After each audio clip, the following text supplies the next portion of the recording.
Selalu, setiap pagi, setiap Gustaf berangkat kerja dan terjebak rutin kemacetan perempatan jalan menjelang kantornya, ia selalu melihat bocah itu tengah bermain-main di kolong jalan. Kadang berloncatan seperti menjolok sesuatu, kadang hanya merunduk jongkok memandangi trotoar, seolah ada yang perlahan tumbuh dari celah konblok. Karena kaca mobil yang selalu tertutup, Gustaf tak bisa mendengarkan teriakan-teriakan bocah itu saat dia mengibaskan kedua tangannya bagai menghalau sesuatu yang berterbangan. Gustaf hanya melihat mulut bocah itu seperti berteriak dan tertawa-tawa.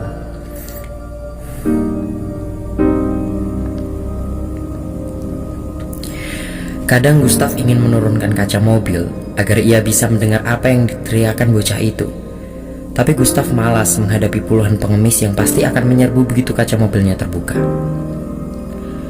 Maka Gustaf hanya memandangi bocah itu dari dalam mobilnya yang merayap pelan dalam kemacetan. Usianya paling 12 tahunan. Rambutnya kusam kecoklatan karena panas matahari. Selalu bercelana pendek kucel berkoreng di lutut kirinya. Dia tak banyak beda dengan para anak jalanan yang sepertinya dari hari ke hari makin banyak saja jumlahnya. Hanya saja Gustaf sering merasa ada yang berbeda dari bocah itu. Dan itu kian Gustaf rasakan setiap kali bertatap dengannya. Seperti ada cahaya yang perlahan berkeredapan dalam mata bocah itu. Sering Gustaf memperlambat laju mobilnya agar ia bisa berlama-lama menatap sepasang mata itu. Memandang mata itu, Gustaf seperti menjenguk sebuah dunia yang menyegarkan. Hingga ia merasa segala di sekeliling bocah itu perlahan-lahan berubah. Tiang listrik dan lampu jalanan menjelma menjadi barisan pepohonan rindang. Tak ada keruwetan, karena jalanan telah menjadi sungai dengan gemericik air di sela bebatuan hitam. Jembatan penyeberangan di atas sana menjelma titian bambu yang menghubungkan gedung-gedung yang telah berubah perbukitan hijau. Dari retakan trotoar perlahan tumbuh bunga mawar. Akar dedaunan hijau merambat meliliti tiang lampu dan pagar pembatas jalan. Kerakap tumbuh di dinding penyangga jalan tol. Gustaf terkejut ketika tiba-tiba ia melihat seekor bangau bertengger di atas kotak pos yang kini tampak seperti terbuat dari gula-gula. Air yang jernih dan bening mengalir perlahan, seakan-akan ada mata air yang muncul dari dalam selokan. Kicau burung terdengar dari pohon jambu berbuah lebat yang bagai dicangkok di tiang traffic light. Gustaf terpesona menyaksikan itu semua. Ia menurunkan kaca mobilnya, menghirup lembab angin yang berembus lembut dari pegunungan. Tapi pada saat itulah ia terkejut oleh bising pekikan klakson mobil-mobil di belakangnya. Beberapa pengendara sepeda motor yang menyalip lewat trotoar melotot ke arahnya. Seorang polisi lalu lintas bergegas mendekatinya. Buru-buru Gustaf menghidupkan mobilnya dan melaju. Gustaf jadi selalu terkenang mata bocah itu. Ia tak pernah menyangka betapa di dunia ini ada mata yang begitu indah. Sejak kecil Gustaf suka pada mata. Itu sebabnya ketika kanak-kanak ia menyukai boneka. Ia menyukai bermacam warna dan bentuk mata boneka-boneka koleksinya. Ia suka menatapnya berlama-lama, dan itu rupanya membuat Mama cemas waktu itu. Waktu itu Mama takut ia akan jadi homoseks seperti Om Ridwan yang kata Mama sewaktu kanak-kanak juga menyukai boneka, lantas segera membawanya ke psikolog. Berminggu-minggu mengikuti terapi, ia selalu disuruh menggambar. Dan ia selalu menggambar mata. Sering ia menggambar mata yang bagai liang hitam. Sesekali ia menggambar bunga mawar tumbuh dari dalam mata itu. Mata dengan sebilah pisau yang menancap, atau binatang-binatang yang berloncatan dari dalam mata berwarna hijau toska. Ia senang ketika Oma memuji gambar-gambarnya. Oma seperti bisa memahami apa yang ia rasakan. Ia ingat perkataan Oma saat ia berusia 7 tahun. Mata itu seperti jendela hati. Kamu bisa menjenguk perasaan seseorang lewat matanya. Sejak itu, Gustaf suka memandang mata setiap orang yang dijumpainya. Tapi Papa kerap menghardik, tak sopan menatap mata orang seperti itu. Papa menyuruhnya agar selalu menundukkan pandang bila berbicara dengan seseorang. Saat remaja, ia tak lagi menyukai boneka. Tapi ia suka diam-diam memperhatikan mata orang-orang yang dijumpainya. Kadang tanpa sadar, ia sering mendapati dirinya tengah memandangi mata seseorang cukup lama, hingga orang itu merasa risih dan cepat-cepat menyingkir. Setiap menatap mata seseorang, Gustav seperti melihat bermacam keajaiban yang tak terduga. Kadang ia melihat api berkobar dalam mata itu. Kadang ia melihat ribuan kelelawar berterbang-terbangan berhamburan. Sering pula ia melihat lelehan tomat merembes dari sudut mata seseorang yang tengah dipandanginya. Atau dalam mata itu ada bangkai bayi yang terapung-apung, pecahan kaca yang menancap di kornea, kawat berduri yang terjulur panjang, padang gersang ilalang, pusaran kabut kelabu dengan kesedihan dan kesepian yang menggantung. Di mana-mana Gustav hanya melihat mata yang keruh menanggung beban hidup. Mata yang penuh kemarahan, mata yang berkilat licik, mata yang tertutup jelaga kebencian. Karena itu, Gustav jadi begitu terkesan dengan sepasang mata bocah itu. Rasanya itulah mata paling indah yang pernah Gustav tatap. Begitu bening, begitu jernih, mata yang mungil tapi bagi menyimpan dunia. Alangkah menyenangkan bila memiliki mata seperti itu. Mata itu membuat dunia jadi terlihat berbeda, barangkali seperti mata burung seriwang yang bisa menangkap lebih banyak warna. Setiap kali terkenang mata itu, setiap kali itu pula Gustav kian ingin memilikinya.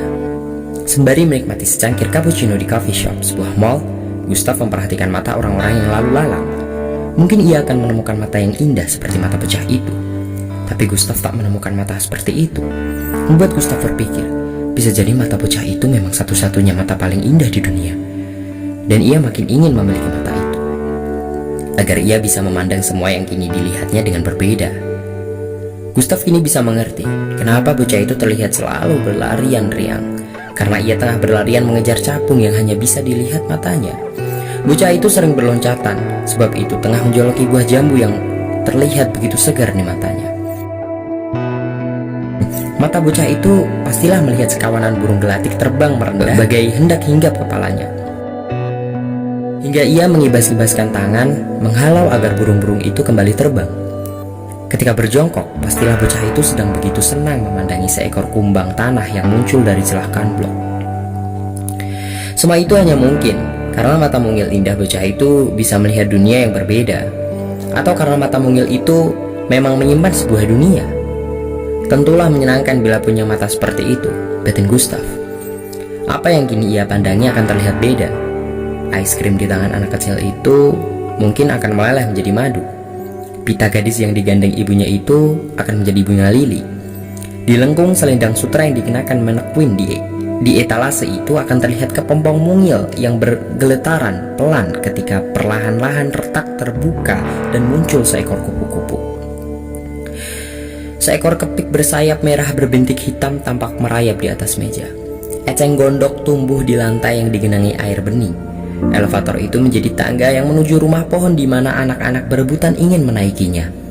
Ada rimbang menjalar di kaki-kaki kursi. Bambu apus tumbuh di dekat pakaian yang panjang. Cahaya jadi terlihat seperti sulur-sulur benang berjuntaian. Betapa menyenangkan bila ia bisa menyaksikan itu semua karena ia memiliki mata bocah itu. Bila ia bisa memiliki mata itu, ia akan bisa melihat segalanya dengan berbeda sekaligus akan memiliki mata paling indah di dunia. Mungkin ia bisa menemukan orang tua bocah itu baik-baik, menawarinya segepok uang agar mereka mau mendonorkan mata bocah itu buatnya. Atau ia bisa saja merayu bocah itu dengan sekotak coklat. Apapun akan Gustav lakukan agar ia bisa memiliki mata itu. Bila perlu, ia menculiknya. Terlalu banyak anak jalanan berkeliaran, dan pastilah tak seorang pun yang peduli bila salah satu dari mereka hilang. Gustav tersenyum. Ia sering mendengar cerita soal operasi ganti mata. Ia tinggal datang ke Medical Eye Center untuk mengganti matanya dengan mata bocah itu. Gustav hanya perlu menghilang sekitar 2 bulan untuk menjalani operasi dan perawatan penggantian matanya. Ia ingin ketika ia muncul kembali, semuanya sudah tampak sempurna. Tentu lebih menyenangkan bila tak seorang pun tahu kalau aku baru saja ganti mata, pikirnya. Orang-orang pasti akan terpesona begitu memandangi matanya. Semua orang akan memujinya memiliki mata paling indah yang bagi menyimpan dunia. Pagi ketika Gustav berangkat kerja dan terjebak rutin kemacetan perempatan jalan menjelang kantornya, ia melihat seorang bocah duduk bersimpuh di trotoar dengan tangan terjulur ke arah jalan. Kedua mata bocah itu kosong buta. Gustav hanya memandangi bocah itu. Ia ingin membuka jendela dan melemparkan recehan, tapi segera ia urungkan karena merasa percuma. Ia melangkah melewati lobi perkantoran dengan langkah penuh kegembiraan ketika melihat setiap orang yang memandang ke arahnya. Beberapa orang malah terlihat melotot tak percaya. Gustav yakin mereka kagum pada sepasang matanya. Gustav terkesima memandang sekelilingnya. Dengan gaya anggun, Gustav menuju lift. Begitu lift itu tertutup, seorang perempuan yang tadi gemetaran memandangi Gustav terlihat menghela napas sambil berbicara kepada temannya. "Kamu lihat mata tadi?" "Iya, persis mata iblis."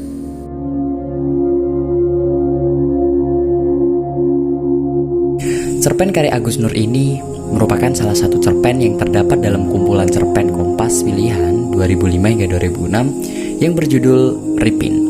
Dilihat dari judulnya, cerpen ini seolah-olah ingin merefleksikan dunia melalui mata.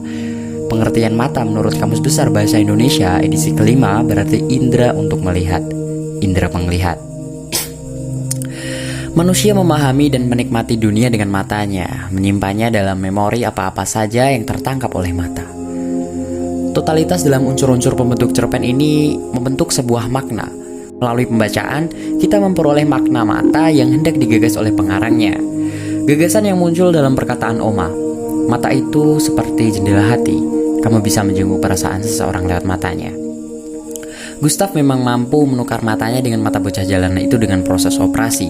Akan tetapi, ia tak mampu menukar perasaannya dengan perasaan bocah jalanan yang masih bening jernih itu. Mata pada akhirnya hanya sebuah alat untuk melihat dan merefleksikan perasaan.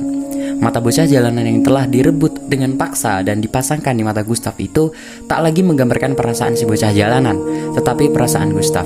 Perasaan yang terefleksikan oleh mata itu dilihat oleh orang-orang di lobi perkantoran. Meski ada beberapa unsur yang disampaikan secara eksplisit, namun kata-kata yang digunakan menggunakan kata-kata yang sederhana, sehingga pesan-pesan yang ingin disampaikan oleh pengarang tersampaikan dengan baik. Judulnya pun unik, sehingga mengundang pembaca untuk membacanya dan menikmatinya hingga akhir. Untuk kalian yang punya ide atau cerita pendek yang ingin saya bacakan, bisa dikirim lewat email saya, afanfaruk@gmail.com.